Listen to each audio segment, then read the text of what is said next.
I mayam punima poi kai punba chari ai ngarang si yam nuaitaba akhoi kokomi tawrakanda Manipur gi sei phararaba lan sigi manungda hantak tronglau bida isa ani lekhidaba aduga siapina kapada isa ahum lekhidaba aduga ukhulda aigi takhulani happy khiba sigi khoisaunaraba parjamya ama aduga kokomina silga satliba rally-duda aigi video ma semakanda Awonba Manipur hairiba post sina post onkhak semaga thagatpiraba thengajaba ina simaina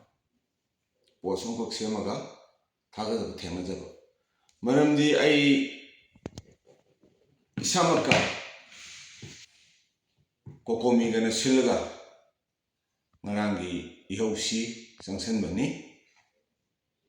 haiduna miyamda lana Awonba post onkhak thengabadagi ai maruina ai Awonba Manipur da ai namonda ai haise munata hariba April gi tang taruk si ai nungai dani tronobida angangani bomma tawga legidabase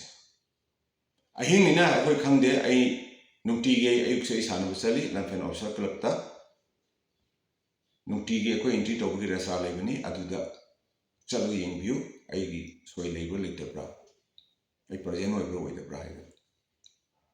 adu mana torga ise sana ba lorga halapa pung mapan side aigi yuma khong gi yopani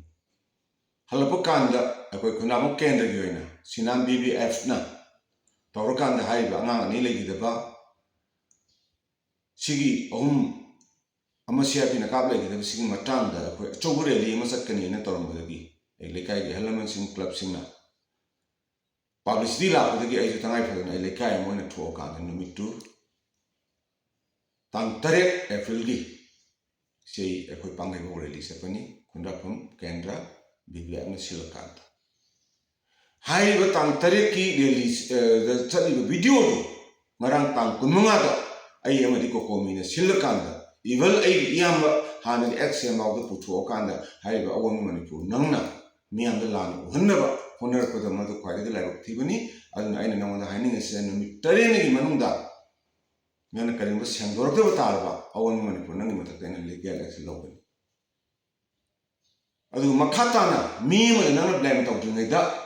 mi do kanana hana naina biyo ai political party amtaga ai ngasi bawda mari leinate ai All Manipur Night Club tagi horkan isam chingta pujana bhona patanga si sei kuntra se honar ga lakon misak amani adu aingonda makhoi gi soki munabudugi nang mateng pangna hona bada kaisu khangdeba tang tarukta legida angang jingdugi tang tariakta ai gi lekai gi bibi ama silga chaluba rally dugi photo do ngarang kokomi amadi aina simaina rally sinmani haina video thagat pira aga miyam amada lan ohannaba kokomi bulan ohannaba honabi bido mada kudak lekadabani Awonba Manipur nang aduna aina aroibada aina haijaningmadi Awonba Manipur nangi tungde lepi bisingda fazana haibiyo miyamgi ihau haibase lengak tu mateng pangmani lengak na pangan tho kaning ma hamda kapana haning ma matamda halaga laibani aduna tronglau ki bomb se handaki megi tangtar kido tharaga moiranga ma ahalma legidre tronglau bida yana amada yumna ma palaga pokhai gre ani sub ahum subuda kokta da thoma ma thugai gre mari subuda ngarangi icha ani da bomb na torga hat khibani ko aduga local rancher ama sum phangi bani mafam dudagi hailu mayam se yara se hai bra Awonba Manipur nang tungda lepi ba Awonba Manipur gi tungda lepi ba advice organa ko su yara se hai bra sum hat pa se ko yara se hai bra madu yaroi haidana kokomi na litor ka chobure li ba center na tapiu su lokso piu Nako terrorist tu piu mihat pa phabi hayo kholau sida kari akai bi yaw ge Awonba Manipur nang mai te neta bra nang ku ki ira ko aduna athu matam da chento adu lengai pai bi sing da su aidi miyang I hokse nakhoi de mateng pam ne ne lowi hoi kana ko ma lawm ri ai pham tha do na tra adu to madudi mayam mi mar to gi amani lawm ni pen da gi adu bo British ki matam da